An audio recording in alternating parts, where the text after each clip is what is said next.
அனைவருக்கும் உயராய்வு மற்றும் வேல் அலைவரிசையின் அன்பு வணக்கம்.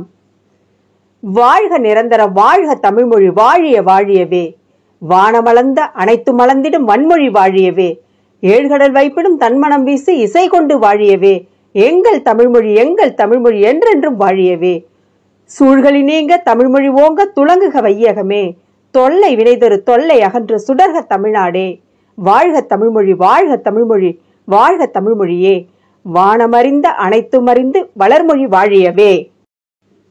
உலகத் தமிழ் மாணவர்களே, தமிழ் உறவுகளே, ஆன்றோர்களே, சான்றோர்களே, பயனர்களே, உங்கள் அனைவருக்கும் என் மகிழ்வான வணக்கத்தை தெரிவித்துக் கொள்கின்றேன். உயராய்வு மற்றும் வேல் அலைவரிசை உங்களை பேரன்போடு வரவேற்கின்றது.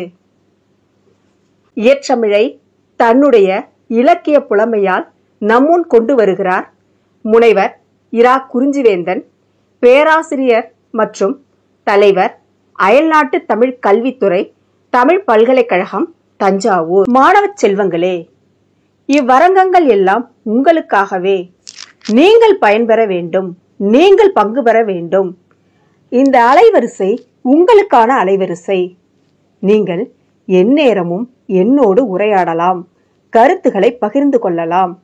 நீங்கள் உலகத்தில் எந்த மூலையில் இருந்தாலும் நீங்களே முன்வந்து நிகழ்ச்சிகளை முன்னெடுத்து செல்லலாம். வாருங்கள் மாணவர்களே, ஒன்றாக பயணிப்போம், தமிழால் இணைவோம். நன்றி, வணக்கம். நான் உங்கள் முனைவர் சே. அஜிதா. நன்றி, வணக்கம்.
அனைத்து தமிழ் நெஞ்சங்களுக்கும் அன்பு வணக்கம். இது வேல் மற்றும் உயராய்வு அலைவரிசையின் சிறப்பு காணொலி தொகுப்பு. மொழிகளின் தாயாம் முதிர்ந்த தமிழில் மொழி என்று உயிரில் முடிந்து எழிலாக கண்ணின் மணியென காக்கின்ற பற்றுடையார் தஞ்சாவூர் தமிழ் பல்கலைக்கழகத்தின் அயல்நாட்டு தமிழ் கல்வித்துறை துறை தலைவர் ஐயா குறிஞ்சிவேந்தர் அவர்கள். கடல் தாண்டி வாழ்வின் கரை சேர, அயல்நாட்டு மண்ணில் நம் தமிழின் பெருமை சேர தமிழக அரசு சார்பாக மலேசியா, மொரீஷியஸ், அமெரிக்கா, தென்னாப்பிரிக்கா போன்ற நாடுகளுக்கு சென்று ஏறத்தாழ 800 ஆசிரியர்களுக்கு தமிழ் கற்பித்த பயிற்சி அளித்துள்ளார். அது மட்டுமல்லாது விருதுகளின் நாயகனான இவர் பாவேந்தர் இலக்கிய விருது, செம்மொழி செல்வர் விருது, சிறந்த ஆவணப்பட இயக்குனர் விருது என எண்ணிலடங்கா விருதுகளை வென்று குவித்திருக்கிறார். சயாம் பர்மா மரண ரயில் பாதை என வியப்புக்குரிய ஆவணப்படத்தை இயக்கிய இவர் புலம்பெயர்ந்த கம்பன் நதிக்கரையிலே போன்ற பல்வேறு நூல்களையும் வெளியிட்டுள்ளார். முத்தமிழ் ஒன்றான இயற்றமிழ் பற்றி ஐயா குறிஞ்சிவேந்தன் அவர்களின் சிறப்பான உரையை கேட்டு மகிழ்வோம். பாருங்கள். அனைவருக்கும் அன்பான வணக்கங்களை தெரிவித்துக் கொள்கின்றேன்.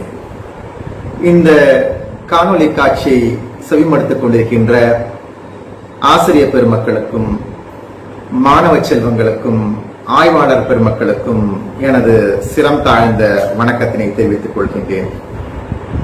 இக்காணொலி காட்சி வாயிலாக சில விடயங்களை உங்களோடு பகிர்ந்து கொள்வதற்கு என்னை அழைத்த புதுவையுடைய இலக்கிய தயாரிப்பாகவும் சிறந்த ஆராய்ச்சியாளராகவும் விளங்கிக் கொண்டிருக்கின்ற முனைவர் பேராசிரியர் அஜிதா அவர்களுக்கு எனது அன்பான நன்றியையும் வாழ்த்துகளையும் வணக்கங்களையும் தெரிவித்துக் கொள்கின்றேன்.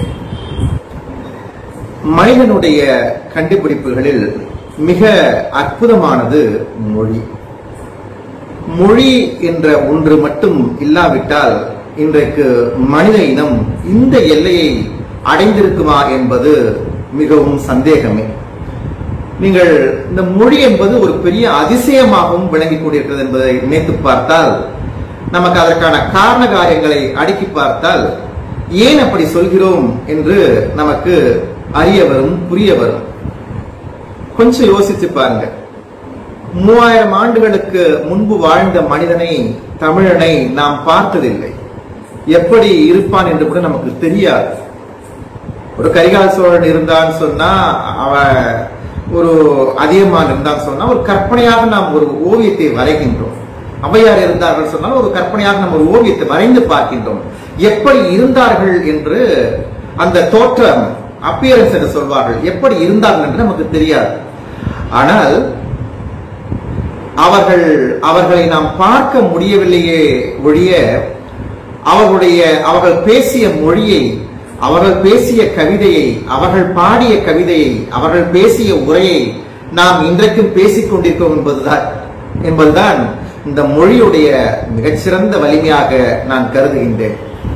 அதுதான் இந்த மொழியுடைய பெருமையும் வலிமையும் அதுதான் என்று நாம் புரிந்து கொள்ள வேண்டும். நீங்கள் அந்த உணர்வை மனதிலே எடுத்துக்கொண்டால் 3000 ஆண்டுகளுக்கு இல்லை 2500 ஆண்டுகளுக்கு முன்பு வாழ்ந்த மனிதனுடைய உணர்ச்சி பிரவாகத்தை, மனதிலே ததும்பிய உணர்ச்சி பிரவாகத்தை நம்மால் இன்றைக்கு புரிந்து கொள்ள முடியும். அவற்றை நம்மால் இன்றைக்கு எதிரொலிக்க முடியும். 3000 ஆண்டுகளுக்கு முன்பு வாழ்ந்த மனிதனுடைய காதலை நம்மால் அறிந்து கொள்ள முடியும், புரிந்து கொள்ள முடியும். ஔவையாருக்கும் அதியமானுக்கும் இடையில் இருந்த அந்த சிநேகம், அன்பு, ஔவையாருக்கும் பாரிக்கும் இடையில் இருந்த அந்த நட்பு, கபிலருக்கும் பாரிக்கும் இடையில் இருந்த அந்த நட்பு, அவற்றையெல்லாம் நம்மால் அவருடைய மொழியை கொண்டே புரிந்து கொள்ள முடியும். இதுதான் இந்த மொழி என்பது மானுடத்தின் மீதான தீரா பரிவை கொண்டிருந்த இந்த தமிழ் மொழியுடைய ஆற்றலை நமக்கு அறிய வைத்திருக்கின்றது. நீங்கள் உலகத்திலே தமிழ் மொழி மட்டுமல்ல, எல்லா மொழிகளும் அந்தந்த வகையிலே ஏதோ ஒரு சிறப்பினை கொண்டிருக்கின்ற ஒரு தன்மையை நாம் பார்க்கின்றோம். ஒவ்வொரு மொழிக்கும் ஒரு சிறப்பு உண்டு. நம்ம மொழி நமக்கு எப்படி, நமக்கு நம் தாய் பெரியவளோ, எப்படி அவள் பெரிதோ, அவள் பாசம் பெரிதோ, அதுபோல நாம் நம்முடைய தாய்மொழியை உயர்த்தி பிடிக்கின்றோம்.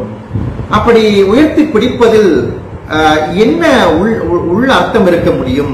அப்படி கொண்டாடுவதற்கான காரணம் என்ன என்று ஆராய்ந்து பார்த்தால், இந்த மொழியுடைய அழகும், இந்த மொழியுடைய நுட்பமும், இந்த மொழி பேசிய பேசா பொருளை பேசிய அந்த தகைமையும் தான் இந்த மொழியை நாம் கொண்டாடுவதற்கு காரணமாக அமைந்திருக்கிறது என்று சொன்னால் அது மிகையன்று.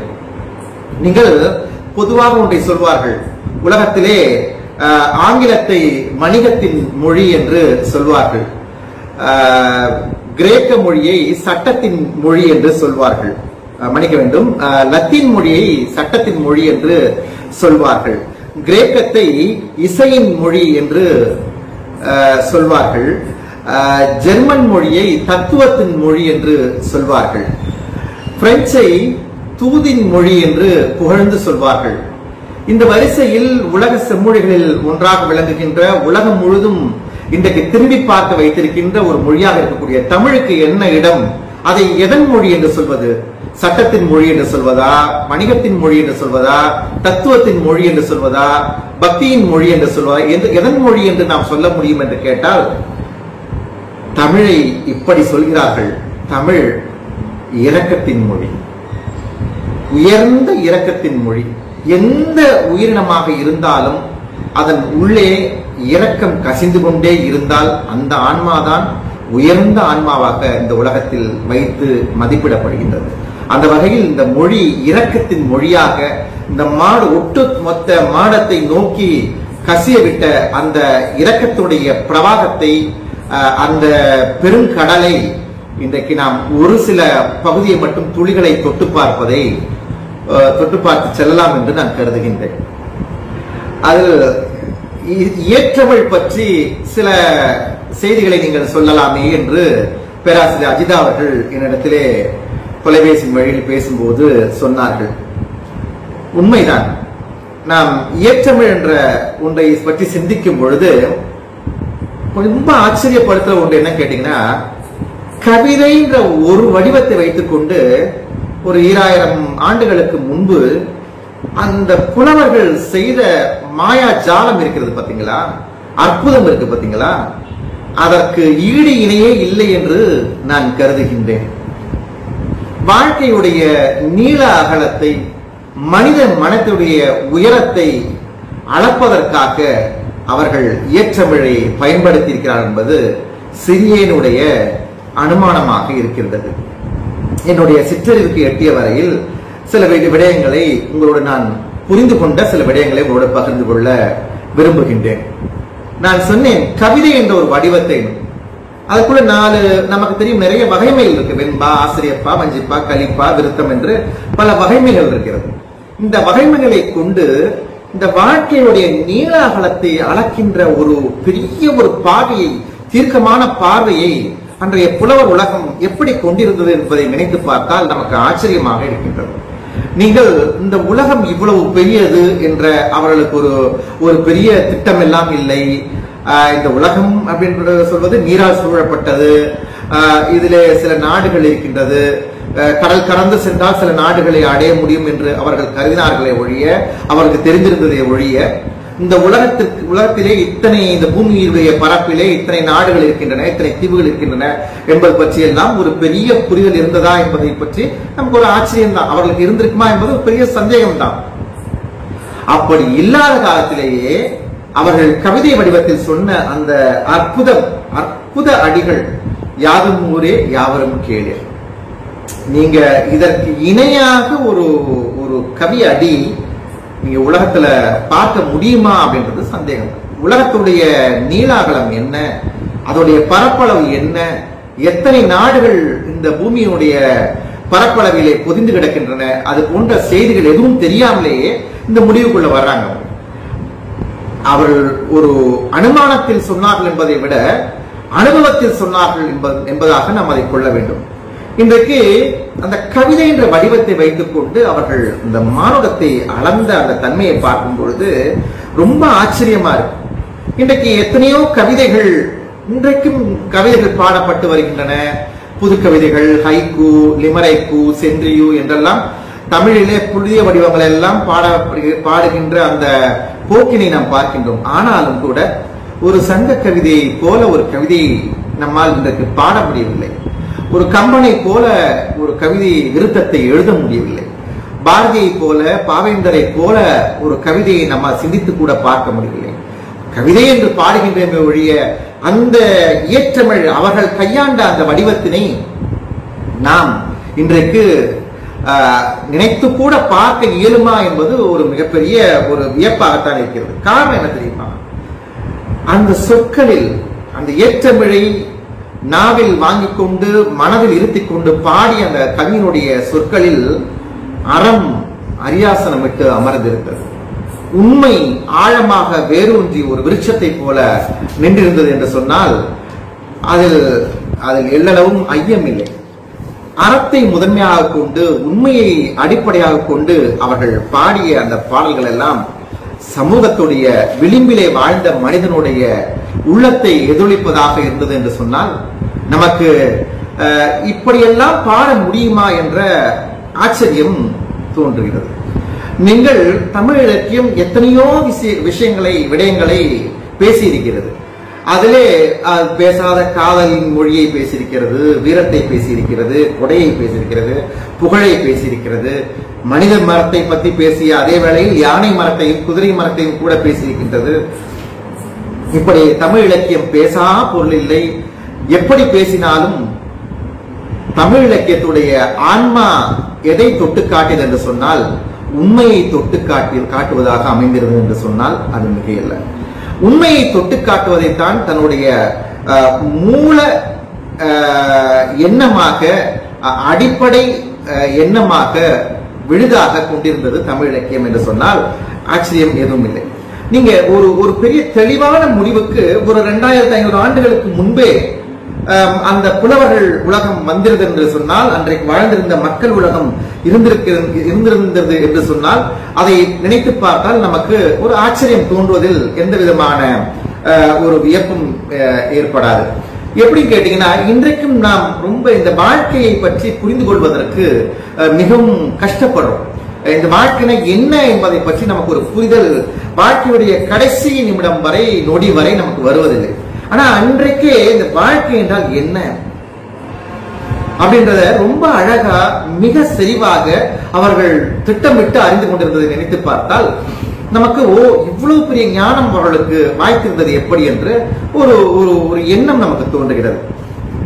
அதாவது ஏழையோ பணக்காரனோ, அரசனோ ஆண்டியோ, யாராக இருந்தாலும் வாழ்க்கை என்பது ஒரே மாதிரியாகத்தான். பணக்காரனுக்கு ஒரு வாழ்க்கையும் ஏழைக்கு ஒரு மாதிரியான வாழ்க்கையும் என்று இந்த உலகத்திலே இல்லை என்கின்ற ஒரு அடிப்படையான விஷயத்தை ஆழமாக வித்தூன்றுகிறது சங்க இலக்கியம். நிறைய நிறைய பாடல்கள் நீ எடுத்து காமிச்சுக்கிட்டே போலாம் உங்களுக்கு. அதுல ஒரு பாடல் 189வது பாடல், புறநானூறு என்று நினைக்கின்றேன். மதுரை கணக்காயனார் மகனார் நக்கீரனாருடைய பாடல் மிகவும் அருமையான பாடல். தென்கடல் வளாகம் பொதுமையின்றி வெண்குடை நிகழ்ச்சிய ஒருமையோர்க்கும் நடுநாள் யாமத்தும் பகலும் துஞ்சான் கடுமா பார்க்கும் கல்லா ஒருவர்க்கும் உண்பது நாழி உடுப்பவை இரண்டே பிறவும் யாவும் ஓரோக்குமே செல்வத்தின் பயனே ஈதல் துய்ப்பே மெனினே தப்புன பல்வே. ரொம்ப அற்புதமான பாடல்.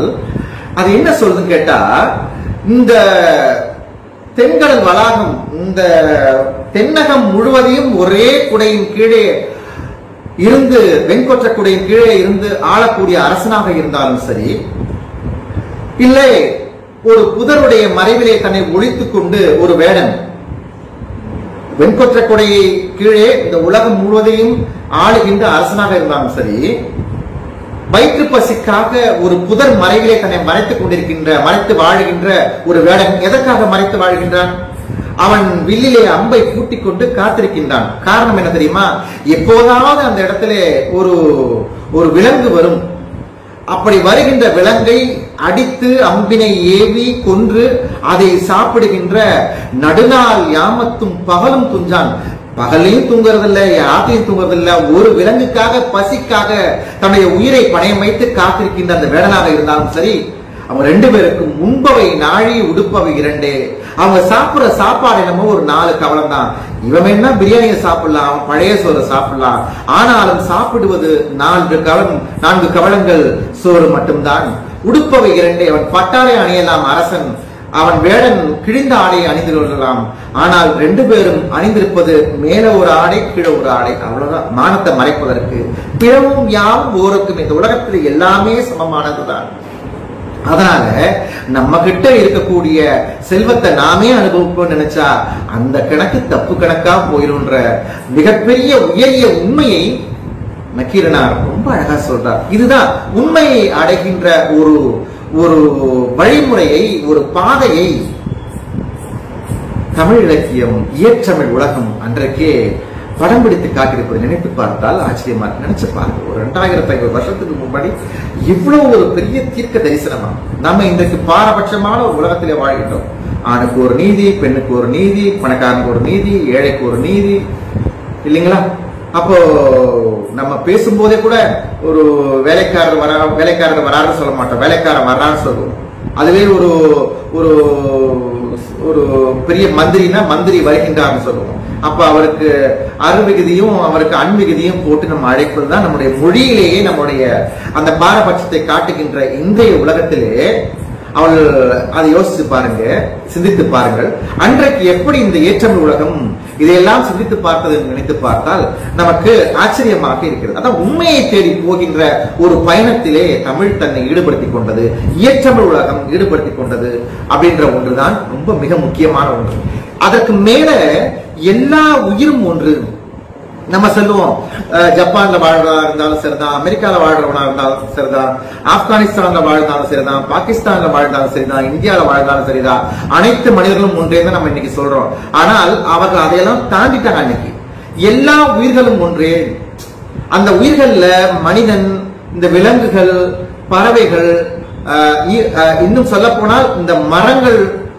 புல் பூண்டு கூட வெவ்வேறு இல்லை, எல்லாம் ஒன்றுதான் அப்படின்ற ஒரு எண்ணம் அன்றைக்கு இருந்தது. நச்சினைங்கிற ஒரு அருமையான பாடல், எனக்கு ரொம்ப பிடிச்ச பாடல் அது. அந்த பாடல் சொல்லுகின்ற அந்த காதலுடைய அழகு ஒரு பக்கம் அப்படின்னா, அதுல இருக்கக்கூடிய ஒரு நாடகத்தன்மை ரொம்ப அழகா, ஒரு இன்பியல் காட்சி அதெல்லாம் ஒரு பக்கம்னா, இந்த மரத்தை என்னவாக கருதினார்கள் மனிதர்கள், அன்றைய மனிதர்கள் நினைச்சு பார்த்தா ரொம்ப ஆச்சரியமா இருக்கு. ஒரு காதலன் ரொம்ப நாள் கழிச்சு வரான், வர்றேன்னு சொல்லிட்டு போனவன் ரொம்ப நாள் கழிச்சு வர்றவன் அந்த காதலி கொள்ளைப்புறம் இந்த பெரிய தோப்பு மாதிரி இருக்கும் வீடுகள்லாம், அந்த காலத்துல வீடு முன்பக்கம் இருக்கும், பின்பக்கம் தோப்பு மாதிரி இருக்கும். அந்த இடத்துல ஒரு புன்னை மரத்தடியில் காத்திருக்கிறாள் காதலி. அப்ப வந்த உடனே அவன் சொல்றான், இவ்வளவு தாமதமா வந்துட்டான்னு கொஞ்சம் கோபத்துல முகத்தை அப்படி கொஞ்சம் திருப்பிக்கிட்டாங்க.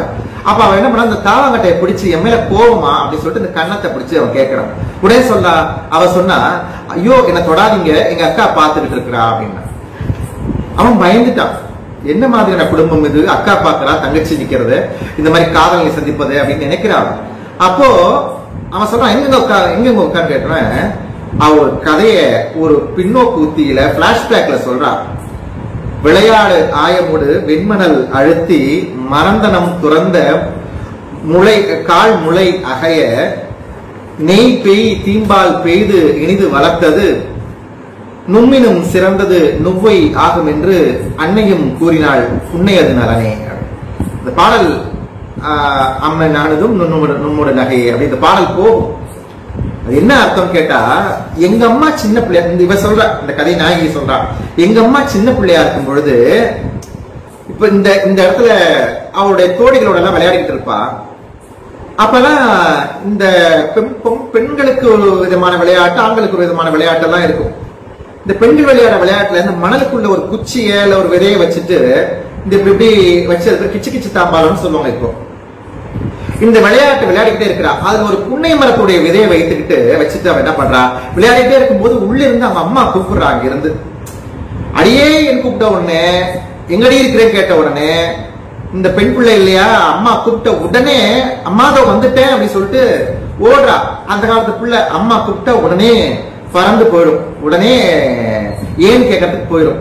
அப்படி போன உடனே அன்னைக்கு இரவு நல்ல மழை பெய்யுது. இந்த பிள்ளைங்க எல்லாம் போயாச்சு, இல்ல விட்டுட்டு போயாச்சு. இந்த வெண் மணல்ல அழுத்தி வச்சுட்டு வந்த இந்த புன்னை மர விதையை வச்சுட்டு வந்திருக்காங்க. அப்ப இரவு நல்ல மழை பெய்யுது, மறுநாள் மழை பெய்யுது. 3 நாட்கள் கழித்து அப்ப மழை விட்டோன்னு போய் பாக்குற அந்த புன்னை விதை வந்து கொஞ்சம் அப்படி முளை விட்டு வெளியில அப்படி வந்திருக்கு. அதை பார்த்தவங்க ரொம்ப ஆச்சரியப்பட்டு என்ன பண்றாங்க, அம்மா கிட்ட சொல்றா.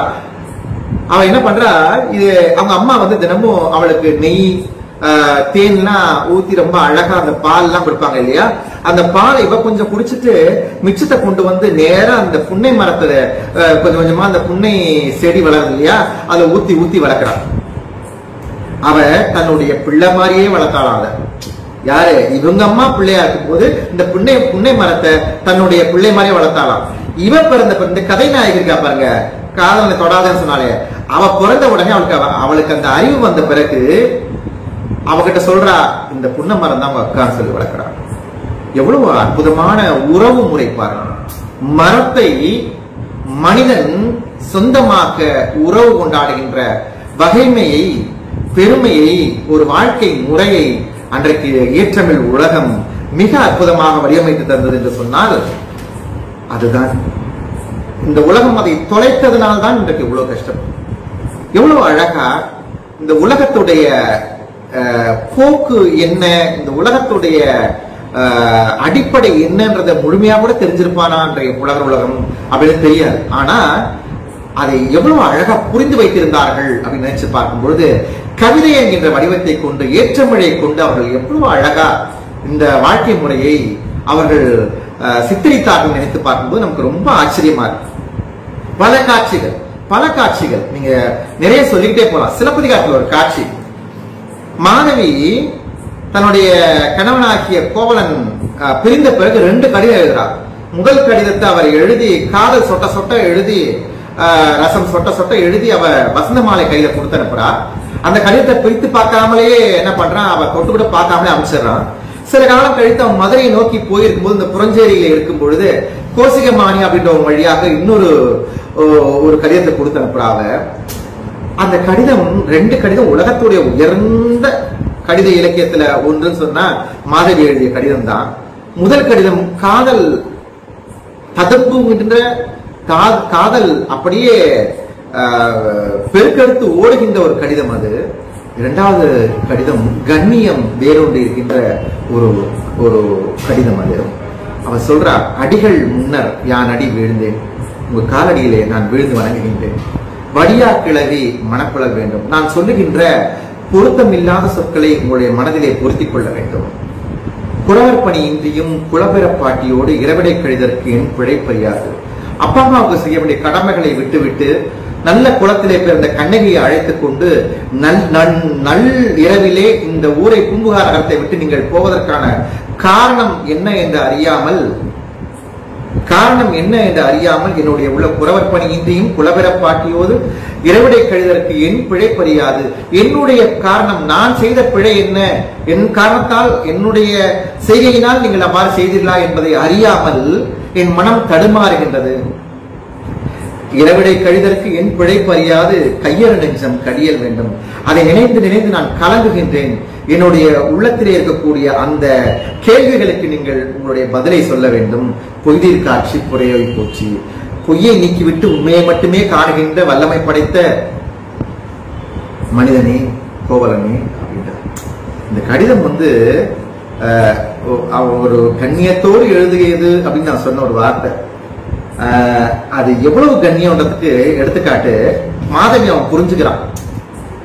தன் தீதிலல் என் தீது இது வேணா அப்படின்னு சொல்லி என்ன பண்றான் என்று தளர்ச்சி அப்படின்னு சொல்லி அவன் பக்கம் தப்பு இல்லை என் பக்கம் தான் தப்பு இருக்குன்னு சொல்லிட்டு ஒரு 2 பெண்களுடைய வாழ்க்கையை நான் கெடுத்துட்டேன்னு சொல்லி நினைச்சிட்டு அவன் அதுக்கு பிறகு செஞ்சதுதான் மிக ஒரு உயர்ந்த விஷயம்.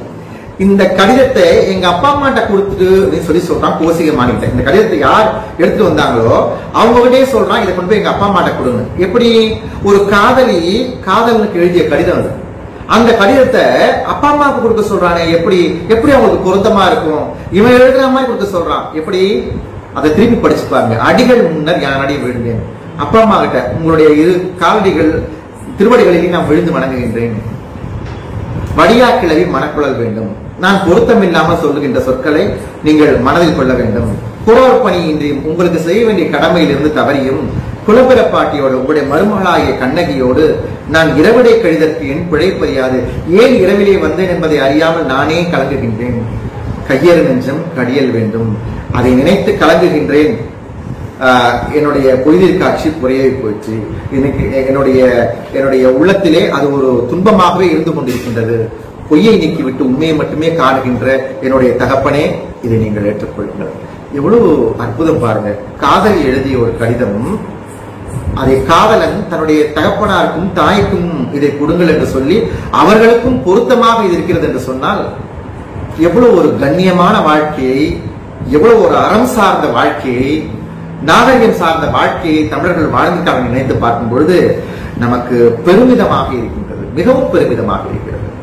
அந்த இயற்றமிழ் உலகம், இயற்றமிழ் அவர் பாடி வைத்த அத்தனை விடயங்களும் இந்த மானுடத்தை கொஞ்சம் கொஞ்சமாக செதுக்கி செதுக்கி செதுக்கி செதுக்கி மேலே கொண்டு போய் நிறுத்துகின்ற ஒரு தஞ்சை பெரிய கோயிலை போல கொண்டு போய் மேலே நிறுத்துகின்ற ஒரு அற்புதமான முயற்சியை சொற்கோயிலாக அவர்கள் கட்டி வைத்திருக்கிறார்கள் என்று சொன்னால் அதிலே என்ன ஆச்சரியம் இருக்க முடியும்?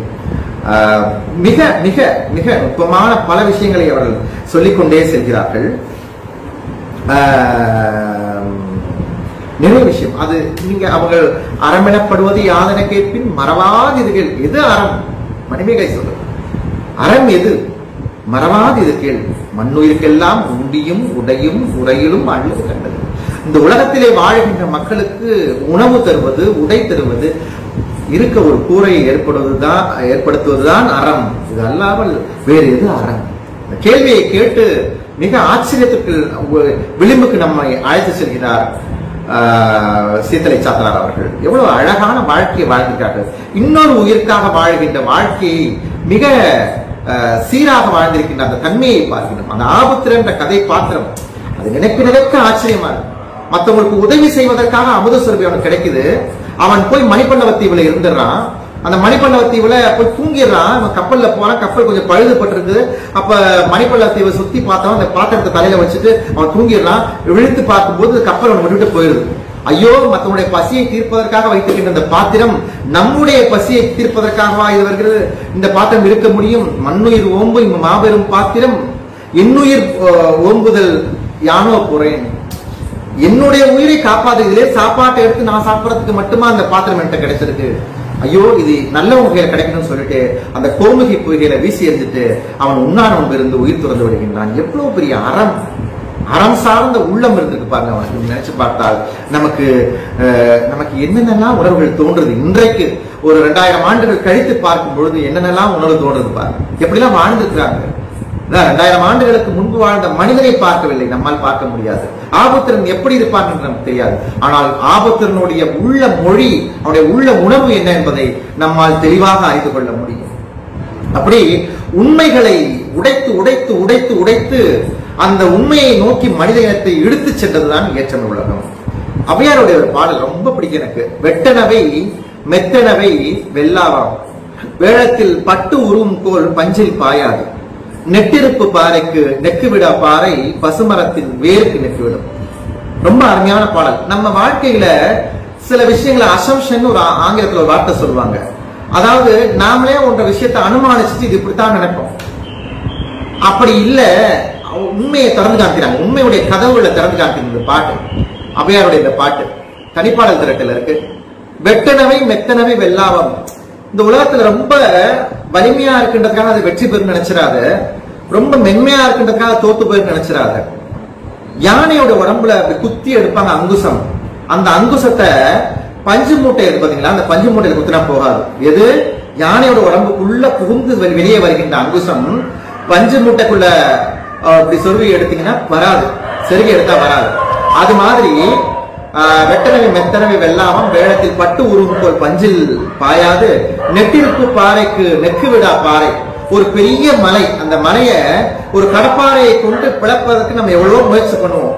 ஆனாலும் கூட அது சாதாரண விஷயமாக அது அமையாது, ஒரு எளிய செயலாக அமையாது. அப்படிப்பட்ட ஒரு காரியத்தை கடப்பாறையால் பிளக்க முடியாத ஒரு மலையை ஒரு சின்ன விதை அந்த மலைக்குள்ள விழுந்து முளைத்து எழுந்து அந்த மலையே ரெண்டா பிளந்துடும்.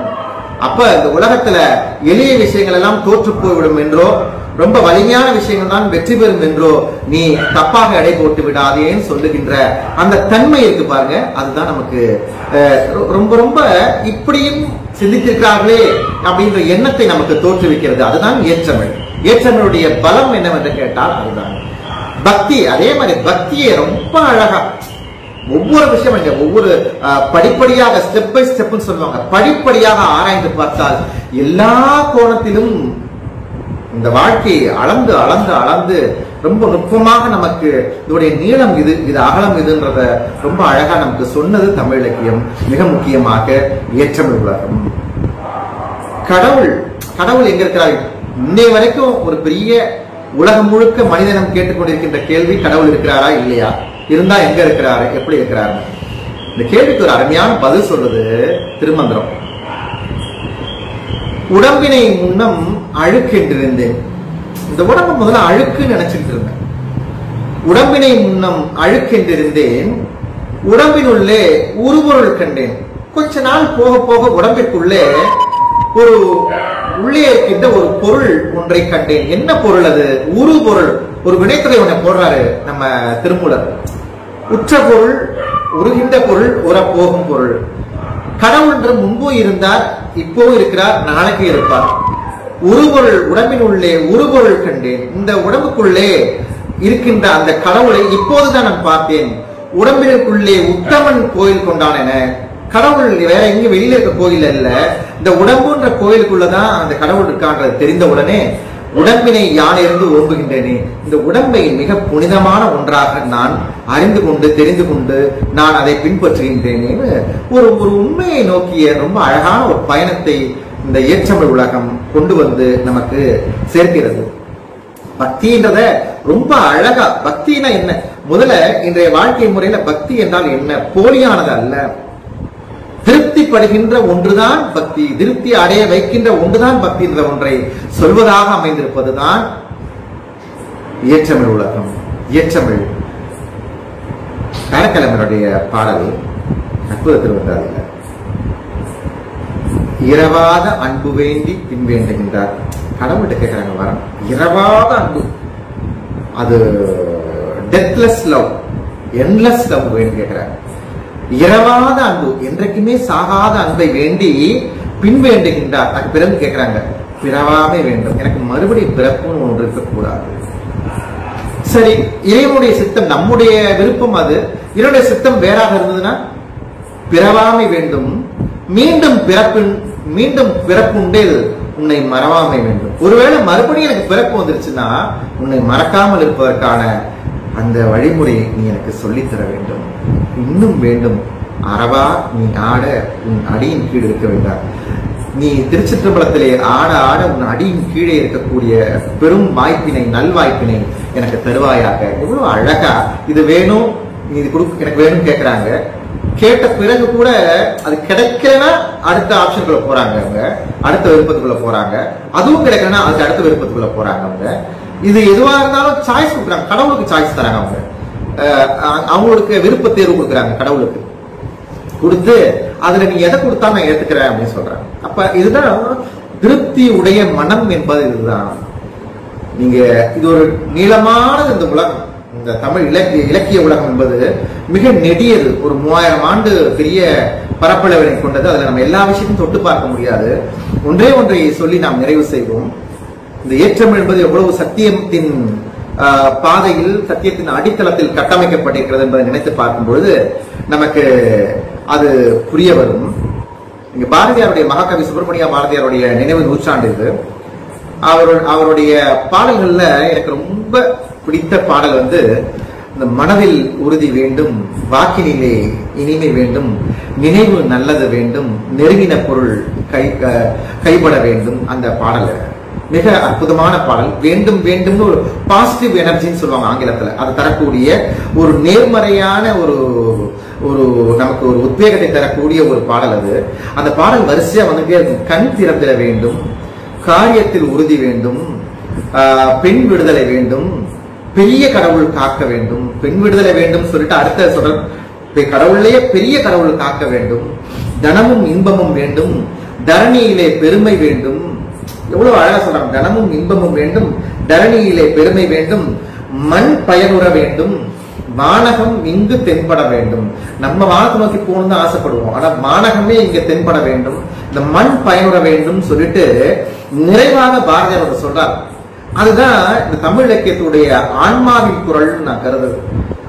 உண்மை நின்றிட வேண்டும், உண்மை நின்றிட வேண்டும். ஒட்டுமொத்த இந்த ஏற்றமிழ் உலகம், ஒரு 3000 ஆண்டு மரபுடைய இந்த ஏற்றமிழ் உலகம் சொல்லிய அந்த பொறுமையுடைய ஒட்டுமொத்த சாரம் இந்த அடிகள் நினைக்கிறேன். உண்மை நின்றிட வேண்டும். உண்மையை நோக்கி அந்த பயணத்திலேயே தமிழ் இலக்கியம் நம்மை அழைத்துக் கொண்டு செல்கிறது. அந்த ஏற்றமிழ் உலகத்தை நாம் லேசாக தொட்டு பார்த்தோம். இன்றைக்கு இந்த வாய்ப்பினை எனக்கு நல்கிய பேராசிரியர் அவர்களுக்கு எனது நெஞ்சார்ந்த நன்றினை கூறி, அனைத்து நல்லுறங்களுக்கும் எனது வாழ்த்துக்களை கூறி நிறைவு செய்கின்றேன். நன்றி, வணக்கம். இந்த நிகழ்ச்சி உங்களுக்கு பிடிச்சிருக்கா? பிடிச்சிருந்துச்சுன்னா விரும்பவும், ரொம்ப பிடிச்சிருந்துச்சுன்னா பகிரவும், ரொம்ப பிடிச்சிருந்துச்சுன்னா கருத்துப்பட்டியில் கருத்துக்களை போடவும். நான் உங்கள் அமிர்தினி. நன்றி, வணக்கம்.